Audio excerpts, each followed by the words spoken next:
जय श्री कृष्ण। बंधुरात्मात्मन इस्तस्य येनात्मेवात्मना जितः अनात्मनस्तु शत्रुत्वे वर्तेतात्मेव शत्रुवत्। अध्याय 6 श्लोक 6। व्याख्या। बंधुरात्मात्मन इस्तस्य येनात्मेवात्मना जितः।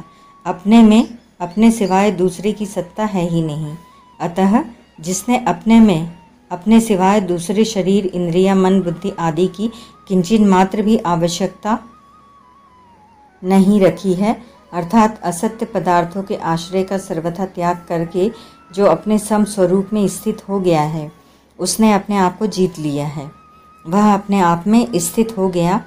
इसकी क्या पहचान है? इसका अंतःकरण समता में स्थित हो जाएगा, क्योंकि ब्रह्म निर्दोष और सम है। उस ब्रह्म की निर्दोषता और समता उसके अंतःकरण पर आ जाती है। इससे पता लग जाता है कि वह ब्रह्म में स्थित है। गीता 5वें अध्याय का 19वां श्लोक। तात्पर्य यह निकला कि ब्रह्म में स्थित होने से ही उसने अपने द्वारा अपने आप पर विजय प्राप्त कर ली है। वास्तव में ब्रह्म में स्थित तो नित्य निरंतर थी ही, केवल मन बुद्धि आदि को अपना मानने से ही उस स्थिति का अनुभव नहीं हो रहा था। संसार में दूसरों की सहायता के बिना कोई भी किसी पर विजय प्राप्त नहीं कर सकता, और दूसरों की सहायता लेना ही स्वयं को पराजित करना है। इस दृष्टि से स्वयं पहले पराजित होकर ही दूसरों पर विजय प्राप्त करता है। जैसे कोई अस्त्र शस्त्रों से दूसरों को पराजित करता है, तो वह दूसरों को पराजित करने में अपने लिए अस्त्र शस्त्रों की आवश्यकता मानता है, अतः स्वयं अस्त्र शस्त्रों से पराजित ही हुआ। कोई शास्त्र के द्वारा, बुद्धि के द्वारा शास्त्रार्थ करके दूसरों पर विजय प्राप्त करता है, तो वह स्वयं पहले शास्त्र और बुद्धि से पराजित होता ही है और होना ही पड़ेगा। तात्पर्य यह निकला कि जो किसी भी साधन से जिस किसी पर भी विजय करता है, वह अपने आप को ही पराजित करता है। स्वयं पराजित हुए बिना दूसरों पर कभी कोई विजय कर ही नहीं सकता, यह नियम है। अतः जो अपने लिए दूसरों की किंचित मात्र भी आवश्यकता नहीं समझता, वही अपने आप से अपने आप पर विजय प्राप्त करता है, और वही स्वयं अपना बंधु है। अनात्मनस्तु शत्रुत्वे वर्तेतात्मेव शत्रुवत्। जो अपने सिवाय दूसरों की अर्थात शरीर, इंद्रिया, मन, बुद्धि, धन, वैभव, राज्य, जमीन, घर, पद, अधिकार आदि की अपने लिए आवश्यकता मानता है, वही अनात्मा है। तात्पर्य है कि जो अपना स्वरूप नहीं है, आत्मा नहीं है, उसको अपने लिए आवश्यक और सहायक समझता है तथा उसको अपना स्वरूप मान लेता है। ऐसा अनात्मा होकर जो किसी भी प्राकृत पदार्थ को अपना समझता है, वह आप ही अपने साथ शत्रुता का बर्ताव करता है।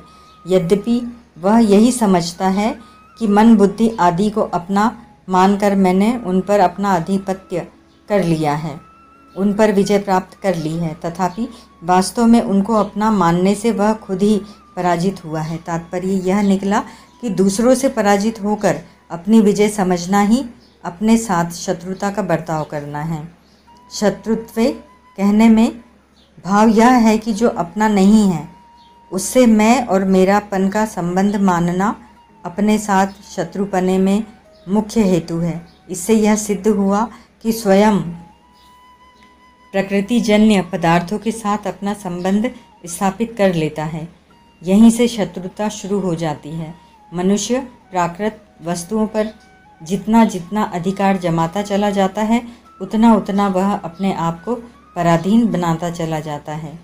उसमें भी वह मान बढ़ाई, कीर्ति आदि चाहता है और अधिक से अधिक पतन की तरफ जाता है। उसको दिखता तो यही है कि मैं अच्छा कर रहा हूँ, मेरी उन्नति हो रही है, पर बात बिल्कुल उल्टी है। वास्तव में वह अपने साथ अपनी शत्रुता को ही बढ़ा रहा है।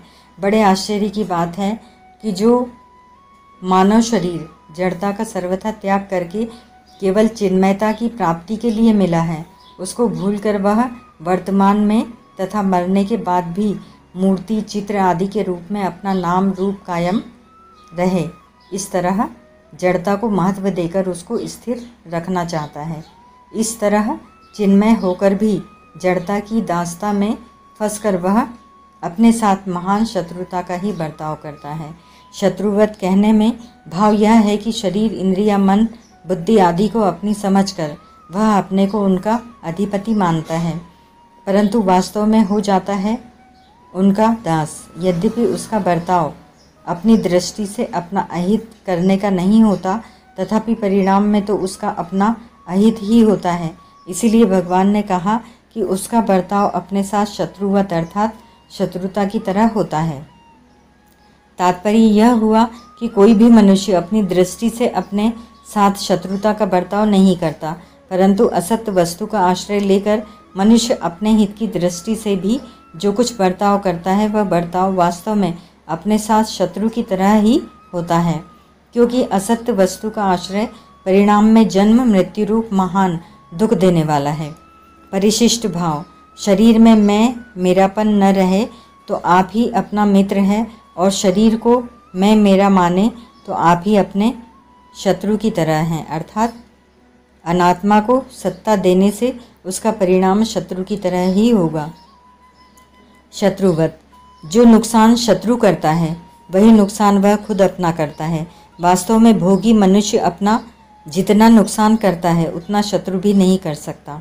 वास्तविक दृष्टि से देखा जाए तो शत्रु के द्वारा हमारा भला ही होता है, वह हमारा बुरा कर ही नहीं सकता, कारण कि वह वस्तुओं तक ही पहुंचता है, स्वयं तक पहुंचता ही नहीं। अतः नाशवान के नाश के सिवाय और वह कर ही क्या सकता है। नाशवान के नाश से हमारा भला ही होगा। वास्तव में हमारा नुकसान हमारा भाव बिगड़ने से ही होता है। ओम तत्सत।